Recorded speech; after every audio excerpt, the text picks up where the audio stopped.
நபியுனா ஸல்லல்லாஹு அலைஹி வஸல்லம் அல் ஜன்னத்து தஹ்த அக்தாமில் உம்மஹாத் அவு கமா قال அலைஹி வஸல்லத்து வஸலாம். புகழும் புகழ்ச்சியும் அல்லாஹ் ஒருவனுக்கே உரித்தாகட்டுமாக. சாந்தியும் சமாதானமும் அவ்வல் நபி ஆகிருன் நபி வாஹிருன் நபி பாத்தினுன் நபி முஹம்மது முஸ்தபா ஸல்லல்லாஹு அலைஹி வஸல்லம் அவர்களின் மீதும் இங்கு அமர்ந்திருக்கக்கூடிய நம் அனைவர்களின் மீதும் அல்லாஹ்வுடைய அன்பும் கருணையும் என்றென்றும் நின்று நிலவட்டுமாக. எல்லாம் வல்ல அல்லாஹ் நம் அனைவர்களுக்கும் உடல் ஆஃபியத்தை நசீபாக்கி தருவானாக. வாழும் காலமெல்லாம் மருத்துவமனை கஷ்டங்கள், செலவுகள், அதன் சிரமங்களை விட்டு வல்ல ரஹ்மான் நம்மை தூரமாக ஆக்கி தருவானாக. அவனுடைய படைப்புகளின் தீங்கிலிருந்து வல்ல ரஹ்மான் நம் அனைவர்களையும் பாதுகாப்பானாக.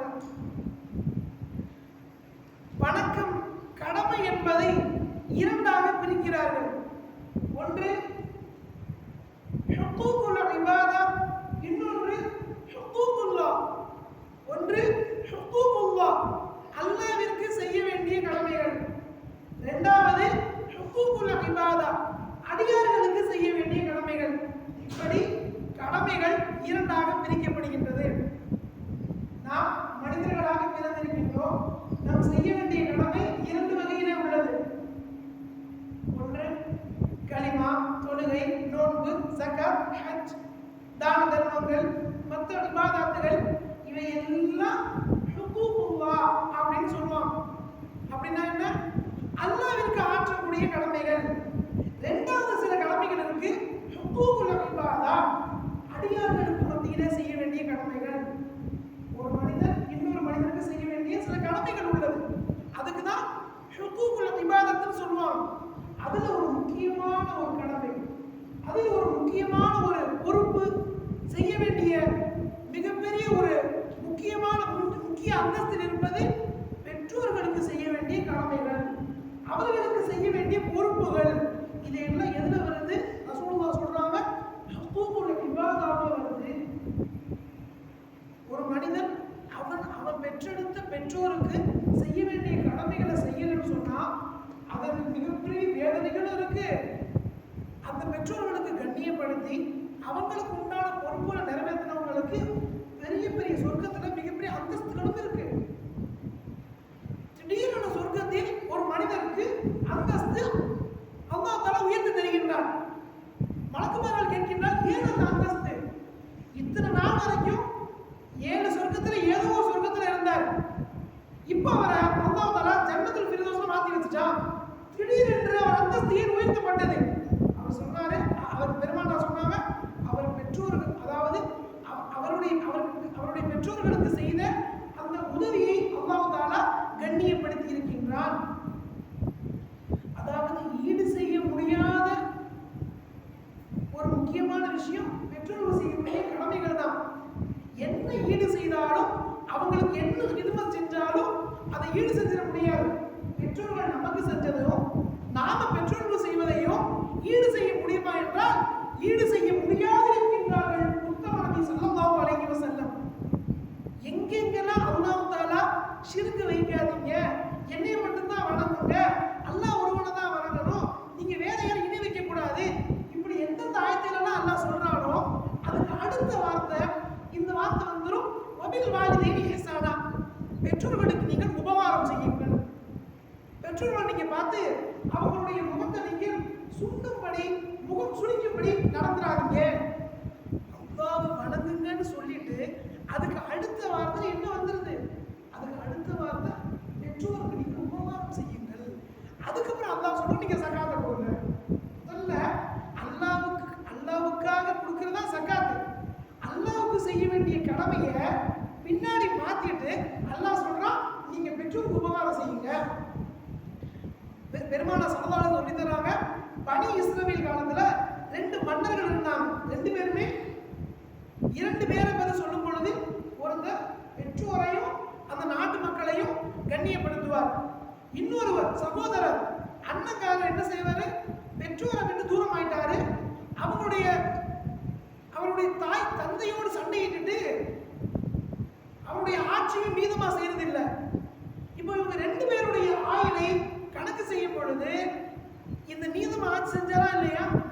பெற்றோரை கண்ணியப்படுத்தினாரா இல்லையா?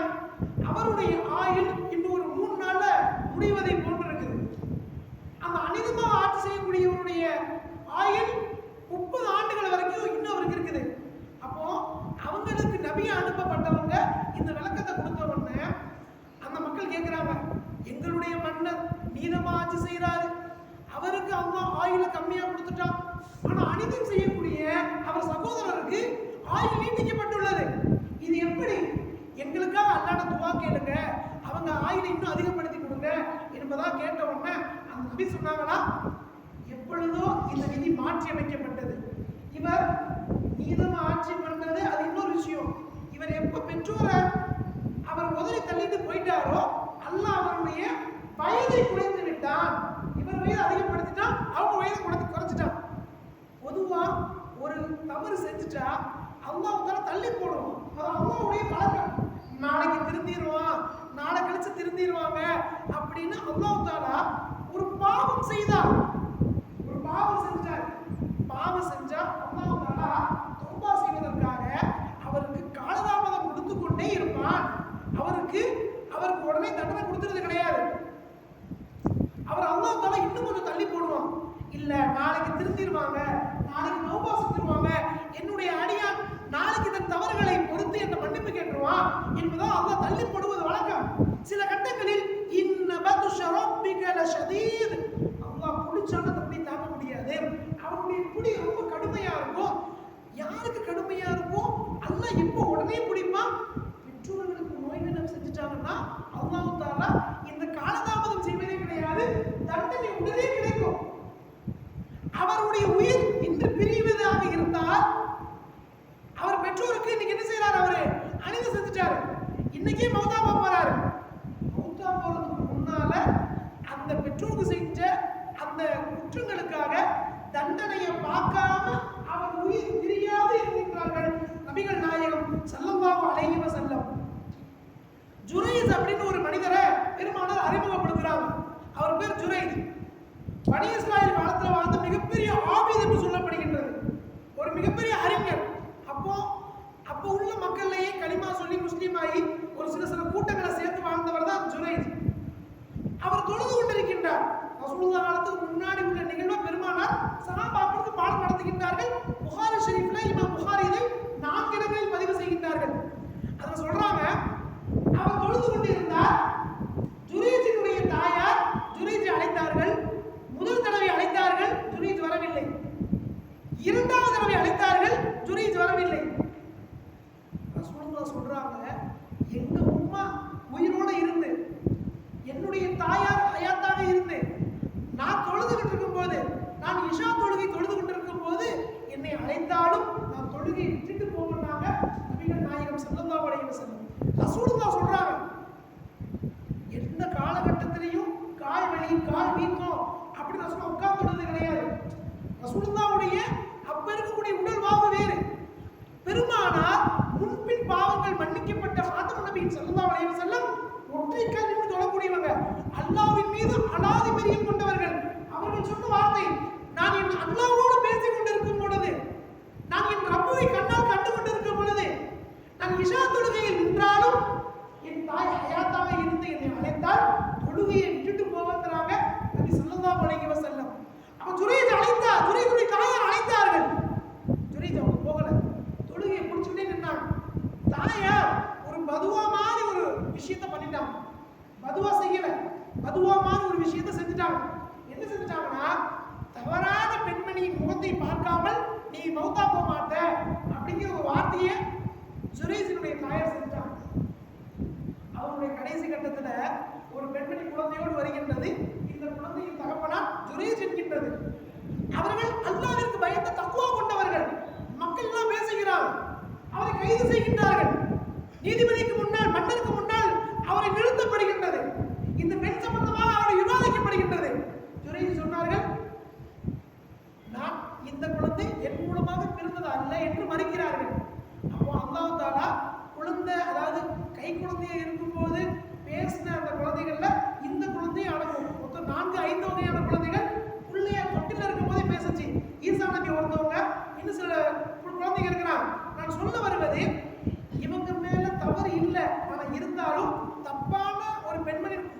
என்றால் மக்களுக்கு மத்தியில் வதந்தியாக பேசப்பட்டு பிறகு இவர்கள் குற்றமற்றவர் நிரூபிக்கப்பட்ட காரணம் பெற்றோர் அழைக்கும் போது செல்லாமல் இருந்தது என்பதை பெருமானார் நமக்கு புரிய வைக்கின்றார்கள்.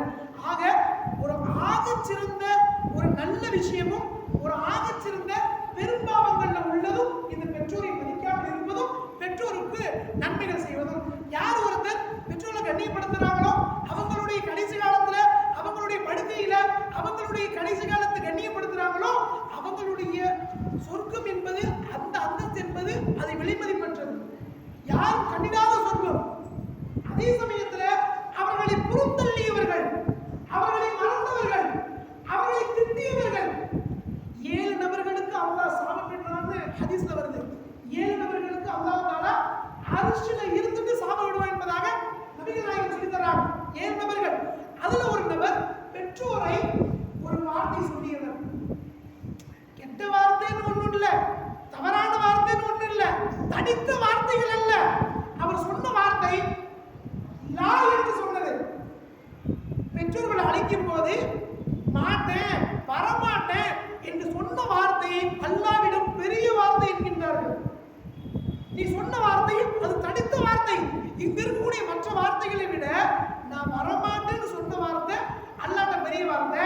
அப்படி யார் யாரெல்லாம் புறக்கணிச்சாங்களோ அல்லாஹ் தஆலா அரிசில இருந்து அந்த 7 நபர்களை சபிக்கின்றான். அதுல ஒரு நபர் இந்த நபர் என்கின்றார்கள் நபிகள் நாயகம் ஸல்லல்லாஹு அலைஹி வஸல்லம். வரலாறுல ஒரு சஹாபி இருக்கிறாங்க. அவங்க பேரு அபூ ஹுரைரா ரலியல்லாஹு தஆலா. அவங்க பேர் என்ன? அபூ ஹுரைரா. அதிகமான ஹதீஸ்கள் எந்த ஹதீஸை தொட்டாலும் அபூ ஹுரைரா ரலியல்லாஹு தஆலா அன்ஹு அபூ ஹுரைரா ரலியல்லாஹு தஆலா அன்ஹு அப்படின்னு சொல்லி அவங்க அறிவிச்ச ஹதீஸ்கள் அதிகமா இருக்கும். அவங்க அறிவிச்ச ஹதீஸ்கள் ரொம்ப அதிகம். அல்லாஹ் அவ்வளவு ஞாபக சக்தி கொடுத்தான். காத்திபுல் வஹியாக இருந்தவர்கள், காத்திபுல் ஹதீஸாக இருந்தவர்கள், ஹதீஸை எழுதுற வழக்கம் கொண்டவங்க, ஹதீஸை சேகரிச்சு வைப்பாங்க, ரசூலுல்லாஹ் கூடயே இருப்பாங்க. அந்த அளவுக்கு ஒரு முக்கியமான ஒரு சஹாபி. அந்த சஹாபி சொல்றாங்க, அல்லாஹ் எனக்கு ஞானத்தை வழங்கியது, அல்லாஹ் எனக்கு செல்வத்தை வழங்கியது. மறுமை நாள் வரை எந்த முஸ்லிமாக இருந்தாலும் அந்த அபீ ஹுரைரா ரலியல்லாஹு அன்ஹு என் பேர் சொல்லி ஹதீஸ் ஆரம்பிப்பாங்க.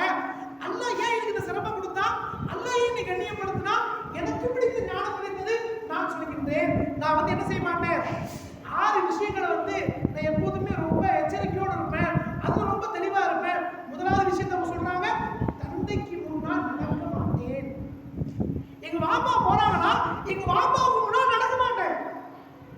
முதலாவது விஷயம், என் வாப்பா போனா நான் பின்னாடி தான் போவேன்.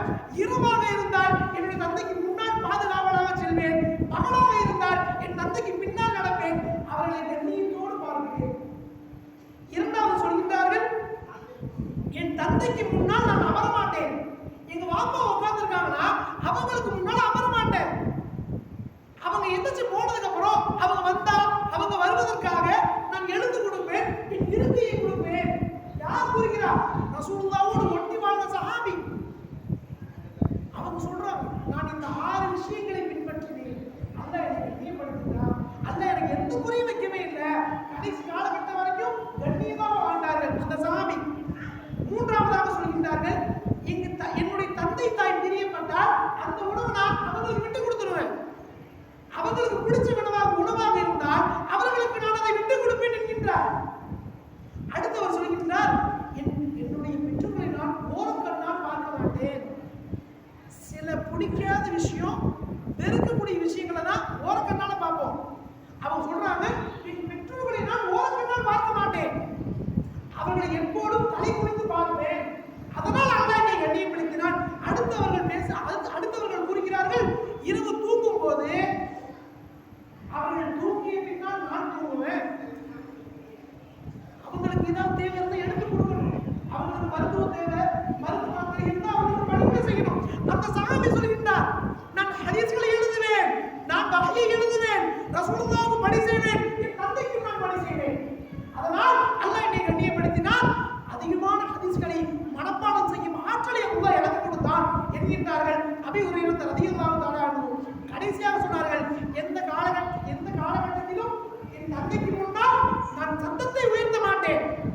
இன்றைக்கு சில வீடுகளில் நடக்கின்றது, தந்தைக்கு முன்னால் குரலை உயர்த்தி பேசுவது. யார் கற்றுக் கொடுத்த பாடம்? பெருமானார் சொல்லித் தருகின்றார்.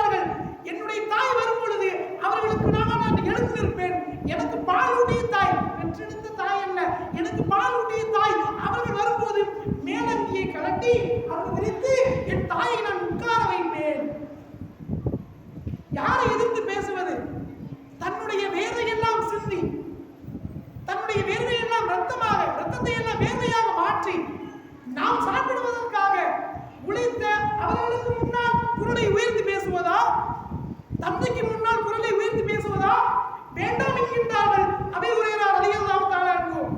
பெற்றோரை பார்த்து நீ சீ என்று சொல்கிறார், சொல்லாதே என்கின்றான் அல்லாஹ் சுப்ஹானஹு வ தஆலா.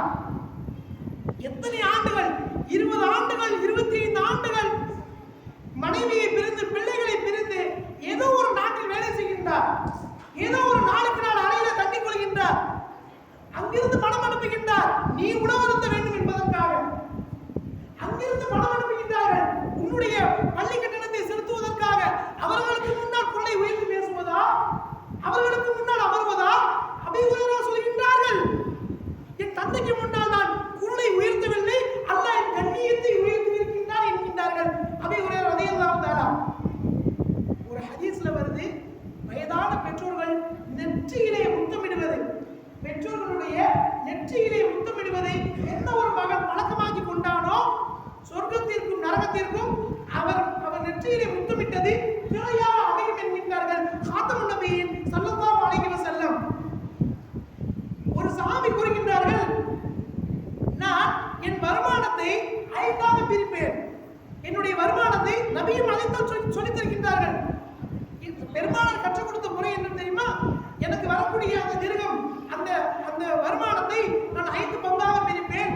அது 2 பரக்கத்தாக அமையும் என்பதற்காக ஒரு முதல் பங்கை என் தாய்க்கு கொடுப்பேன், 2ஆவதை என் தந்தைக்கு கொடுப்பேன், 3ஆவதை தான் என் மனைவிக்கு கொடுப்பேன், 4ஆவதை என் சொந்த பந்தத்திற்கு கொடுப்பேன், 5ஆவதாக சதகா செய்வேன். என் பெற்றோர்களை மறந்து, என் பிள்ளைகளை மறந்து நான் மொத்தத்தையும் போட்டு சதகா கொடுத்துட மாட்டேன். முதல்ல எனக்கு வந்த காசுல 10,000 சம்பாதிக்கிறாரு, ஒரு 1000 உம்மா கொடுக்கிறது பரக்கத் என்கின்றார்கள் நபி ஸல்லல்லாஹு அலைஹி வஸல்லம். எந்த ஒரு குழந்தை, எந்த ஒரு மகன் தன் சம்பாத்தியத்தினுடைய வருமானத்திலிருந்து ஒரு பங்கை முதலாவதாக தாய் கையிலே ஒப்படைக்கின்றானோ அந்த தாய் செய்யக்கூடிய துஆ அவருடைய வருமானத்தை பன்மடங்காக பெருக்கி தருவதற்கு பெருமானார் பித்திட்ட கோடு என்கின்றார்கள் சஹாபாக்கள்.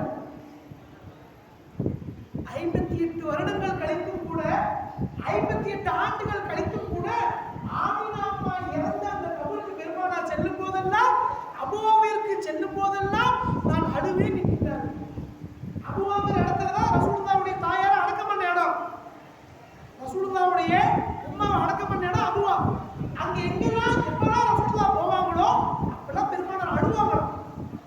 தாய்ப்பாசம் இல்லாமல் 6 வயதிலேயே தன்னுடைய குழந்தையாக இருக்கும் போதே, பிறப்பதற்கு முன்னால் தந்தையை இழந்தவர்கள், 6 வயதாக இருக்கும்போது தாயை இழந்தவர்கள், 58 ஆண்டுகள் கழித்தும் கூட மன்னராக இருந்தும் அல்லாஹ்விற்கு பிடித்தமான தூதராக இருந்தும் அவங்க இந்த உம்மாவுடைய கபருக்கு போகும்போதெல்லாம் பெருமானார் அழுவார்கள், நாங்களும் அழுவோம் என்கின்றார்கள் சஹாபாக்கள். அப்பேற்பட்ட, அதாவது இறந்து போன பெற்றோர்களை ஞாபகம் வச்சுக்கிறது, அவங்களுக்கு இன்னா சொல்றது. இறந்து போய் பல வருடம் கழிச்சு கூட இறந்து போன அந்த நினைவு வரும்போதெல்லாம் இன்னா லில்லாஹி சொல்வதை பெருமானார் வழக்கமாக்கி கொண்டார்கள். அல்லாஹ் தஆலா மறுமை நாளில் 3 நபர்களை பார்க்கவே மாட்டான் என்கின்றார்கள். அல்லாஹ் தஆலா மறுமை நாளில் 3 பேரை பார்க்க மாட்டான். அதுல முதலாவது நபர் செய்த தர்மத்தை, செய்த உபகாரத்தை சொல்லி காட்டுபவர். யாருக்காவது ஏதாவது தர்மம் செஞ்சிருப்பாரு, யாருக்காவது திருமணத்துக்கு உதவி பண்ணியிருப்பாரு, ஏதோ ஒரு நற்காரியம் செஞ்சிருப்பாரு, அதை சொல்லி காட்டியாச்சுன்னா அந்த சொல்லி காட்ட வரையும் அல்லாஹ் ஏறெடுத்து பார்க்க மாட்டான், யார் சிபாரிசை ஏற்றுக்கொள்ள மாட்டான். 2வது நபரை பெருமானார் சொன்னார்கள் மதுவிற்கு அடிமையானவர். 3வது நபரை பெருமானார் சொன்னார்கள் பெற்றோரை துன்புறுத்தியவர். பெற்றோரை துன்புறுத்தினவங்களையும் அல்லாஹ் தஆலா மறுமை நாள்ல ஏறெடுத்து பார்க்க மாட்டான் என்கின்றார்கள் முத்தம நபி ஸல்லல்லாஹு அலைஹி வஸல்லம். மரணம் படுக்கையை கிடக்கின்றார் அல்கமா ரலியல்லாஹு தஆலா. அல்கமா ரலியல்லாஹு தஆலா மிகப்பெரிய ஒரு இபாதத் செய்யக்கூடிய மனிதர். தொழுவார், நோன்பு நோற்பார், அதிகமான முறையிலே போர்களில் கலந்து கொண்டார். ஒரு வாலிபர், சின்ன வயசுல மௌத் வந்துருச்சு அவருக்கு. மனைவி ஓடி வர்றாங்க, பெருமானாரை பார்ப்பதற்காக வருகின்றார்கள். நாயகமே, அல்கமாவுடைய நிலைமையை நீங்கள் பார்த்தீர்களா என்கின்றார்கள். ஏன்னா உயிர் பிரிய போகுது. யாருக்கு? அல்கமா ரலியல்லாஹு அன்ஹு அவங்களுக்கு உயிர் பிரிய போகுது. எத்தனையோ நபர்கள் கலிமாவை ஞாபகப்படுத்தியும் கூட வாயில கலிமா வரல. லா இலாஹ இல்லல்லாஹ் முஹம்மது ரசூலுல்லாஹ், யாருடைய கடைசி வார்த்தை இந்த கலிமாவாக இருக்குமோ அவருக்கு அல்லாஹ் தஆலா சொர்க்கத்தை வாஜிபாக்கிட்டான். அப்ப இவருக்கு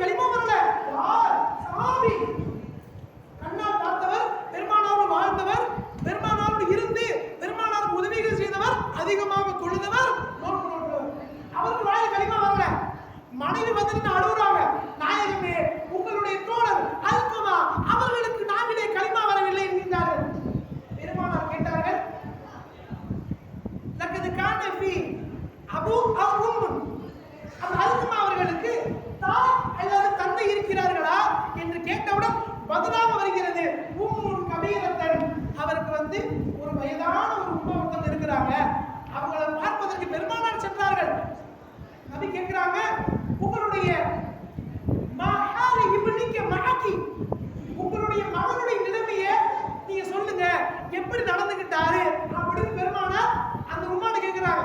அல்கமா அந்த மரண படுக்கையில் இருக்கிறாங்க, இன்னும் வாயில களிமா வரல, களிமா சொல்லி மௌத்தா போறத சஹாபாக்கள் விரும்புறாங்க.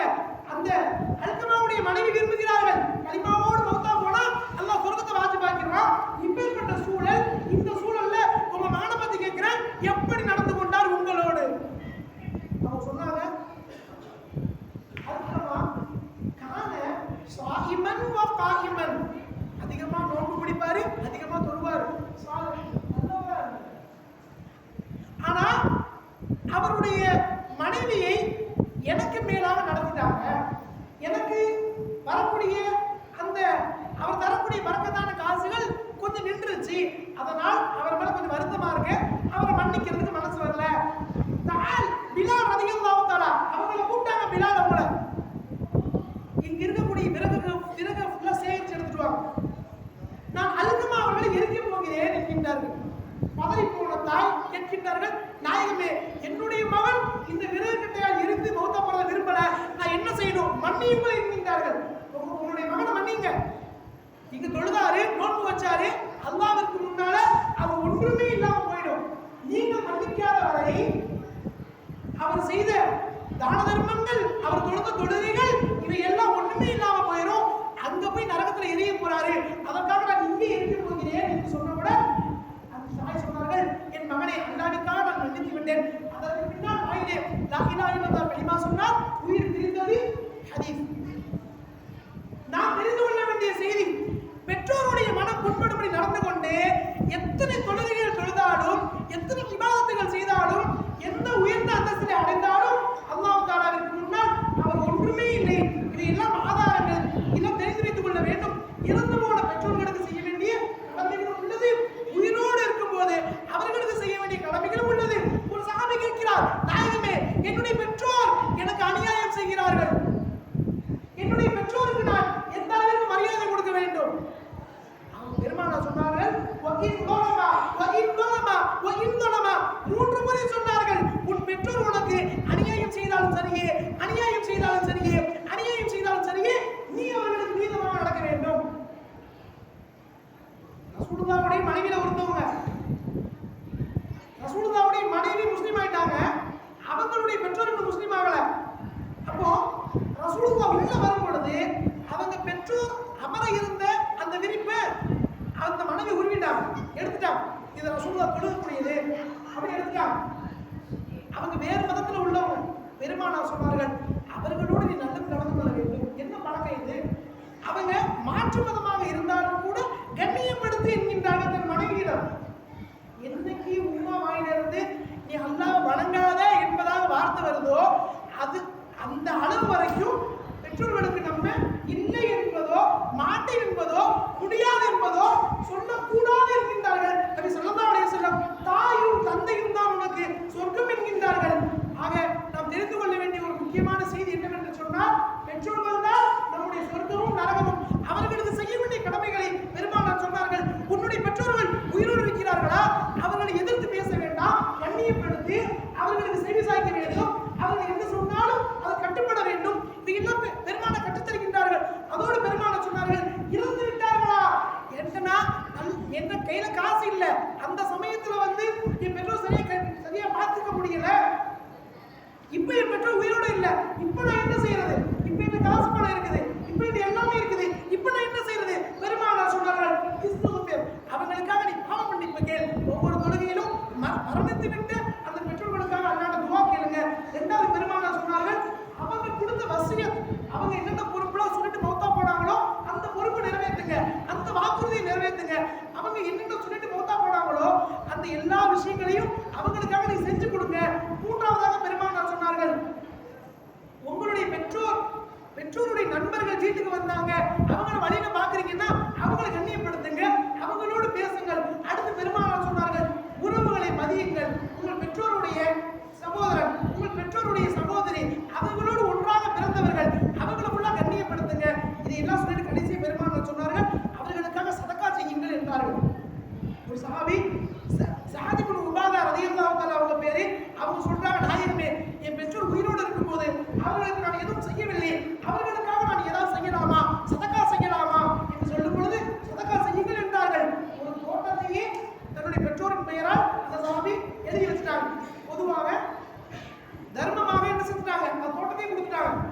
இப்பொழுது என் பெற்றோருக்கு நான் ஈடு செய்து விட்டேனா என்கிறார்கள்.